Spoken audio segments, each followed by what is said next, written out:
اللہ کی نافرمانی میں سکون تلاش کرتے ہو، دوزخ میں جنت کے مزے، توبہ توبہ استغفر اللہ، کہیں چین نہیں ہے۔ جس نے خدا کو ناراض کیا وہ اپنی اولاد سے بھی سکھ نہیں پائے گا، جس نے خدا کو ناراض کیا اپنی بیوی سے بھی آرام نہیں اٹھا سکتا، جس نے خدا کو ناراض کیا زمین پر جہاں بھی جائے گا، خدا کی زمین پر، خدا کے آسمان کے نیچے کہیں چین نہیں پا سکتا۔ اللہ تعالیٰ کا اعلان ہے، الا بذکر اللہ تطمئن القلوب، اللہ کی یاد سے، اس کی رضا سے تمہارے قلوب کو اطمینان نصیب ہوگا۔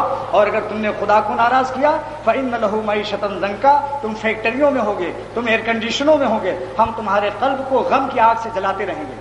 فإن لہ معیشۃ ضنکا، ہم تمہاری زندگی کو تلخ کر دیں گے، کیونکہ ہم خالق ہیں، ہم تمہارے اسباب راحت میں بے راحت کرنے پر قادر ہیں، اور اگر ہم چاہیں تو تمہیں خشک روٹی اور چٹنی روٹی میں جنت کا عیش دے دیں اسی دنیا میں۔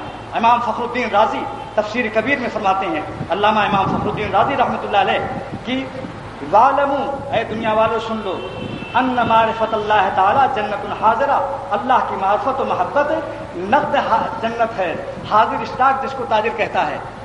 یہ امام فخر الدین رازی کی تفسیر کبیر میں دیکھو، فرماتے ہیں ان معرفت اللہ تعالی، اللہ کی معرفت، اس کی محبت، ان کے یاد میں بیٹھنا، یہ کیا ہے؟